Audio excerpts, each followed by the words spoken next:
Senhor. Esse evangelho nós proclamamos uns dias atrás, né? Mas vamos ver o que aconteceu na primeira leitura do livro do Êxodo.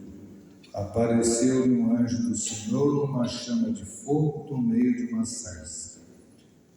Quando nós assistimos aquele filme, não sei se vocês já assistiram, mas geralmente os brasileiros já assistiram, o Alto da Compadecida vai mostrar essa cena, né, da sarça pegando fogo. Suassuna, ele era cristão católico, e muito católico. Aquele filme é um filme assim para a gente assistir, a gente dá muita risada, mas é um filme bíblico. Ali tem toda a história da salvação, né?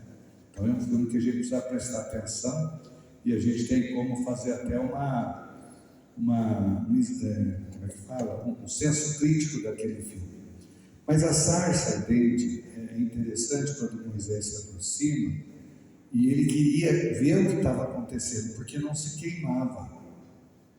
Né? Como pode ver as chamas de fogo e aquilo não consome a árvore? Né? Então a sarça ela representa para nós Deus. Então nós temos medo, né, do fogo, né, do fogo do Espírito Santo. Mas quanto mais a gente se aproxima, a gente pode ter o medo de voltar, mas a gente quer se aproximar.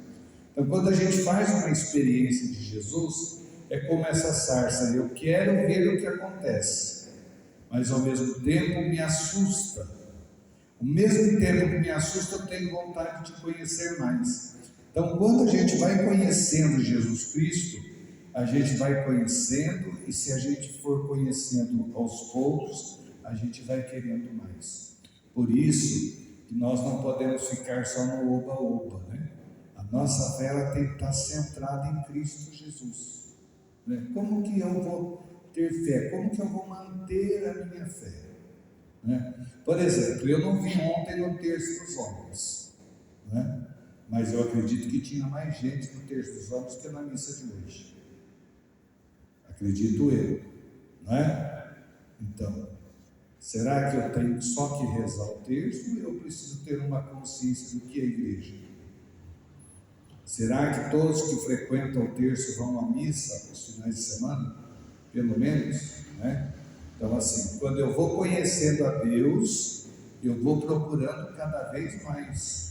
Mas se eu ficar só no terço, o terço é uma devoção popular, que é importantíssimo a gente participar e é importantíssimo a gente rezar.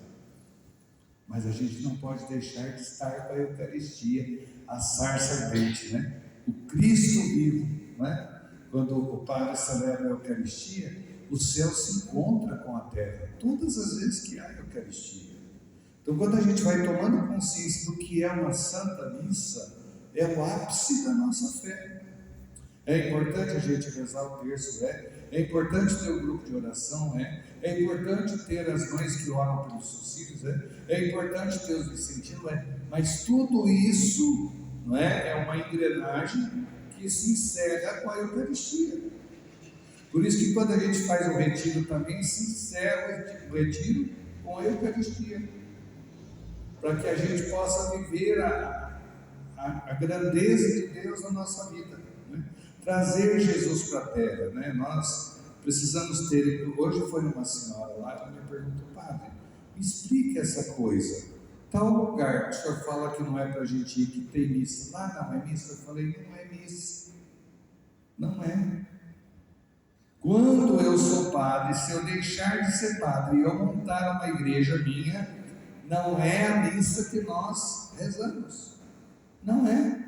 Ah, mas tem a consagração. Não tem a consagração que nós acreditamos.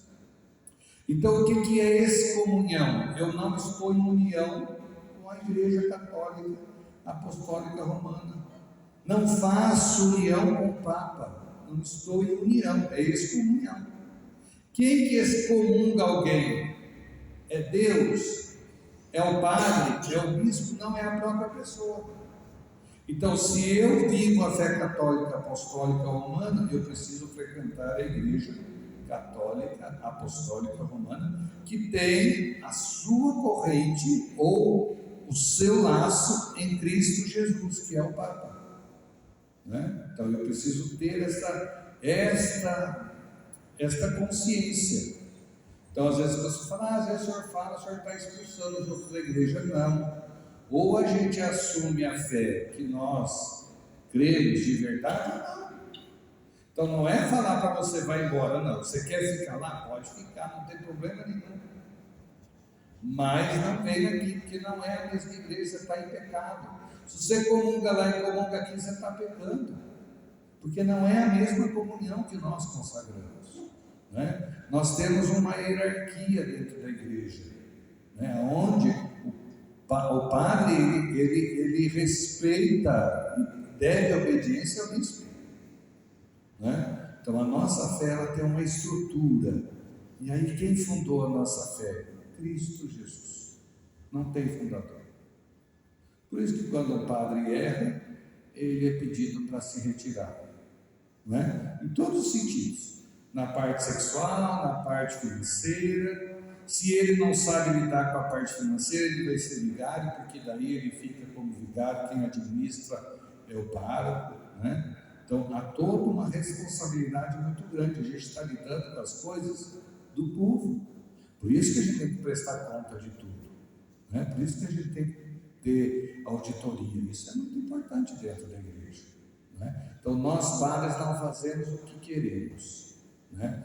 Nós fazemos aquilo que Deus fala para nós. Então se eu tenho uma ligação com Jesus, eu preciso ter a atitude de Jesus. E é interessante que esses dias, acho que semana passada, teve um evangelho que falava assim, olha, deixa eu ver se eu me lembro, mas era do caminhar com Jesus, né?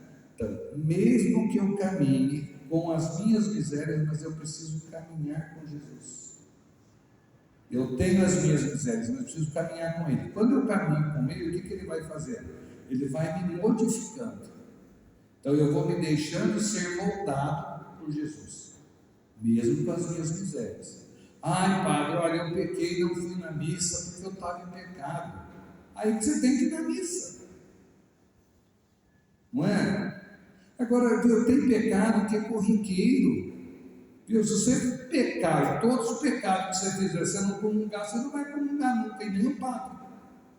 Peça perdão no começo da missa e comungue. Aí procura um padre logo para confessar, se for o caso, né? Eu fui na missa, fui 3 vezes, 4 vezes na missa, não tive tempo de confessar e não comunguei. Às vezes é um pecado corriqueiro, pecado dia a dia. Por isso que o padre dá o perdão no começo da missa. Mas daí já procura um padre e confessa, pronto, né? Porque senão, se a gente for, em tudo que a gente for fazer, se tiver a radicalidade do pecado, gente, a gente não comunga nem o padre, não é? Por isso que eu me assusto às vezes com alguns padres de televisão, porque eles falam algumas coisas que assustam até o padre que está aqui, porque não é assim que funciona, né? Tem que ter o equilíbrio, né? E ninguém está livre do pecado, todo mundo está sujeito. Agora a gente tem que fugir do pecado, isso sim. Como que eu fujo do pecado? Coloca uma bandeira branca e vai ao contrário. Se você for, agora você é padre, o bispo colocou a mão na sua cabeça, os padres todos colocaram a mão na sua cabeça, dá uma dor no joelho, que você fica o tempo todo de joelho. Tinha muito padre na minha ordenação. Depois ele pega o óleo, lambuza a mão da gente de óleo sagrado, né, da ordenação. Agora não vai ter mais pecado, agora é que o bicho pega, porque agora você está mais perto de Deus, é aonde o danado quer pegar a gente. Assim somos nós quando estamos na igreja, né? Então, se você pecar, venha na missa. É bom estar no pecado com Deus do que estar no pecado sem Deus, né? Vamos caminhar juntos e Deus vai nos moldando. Vamos ir na sarça ardente, que não queima, mas purifica. Amém? Vamos fazer as nossas preces, colocando no altar do Senhor aquilo que trazemos.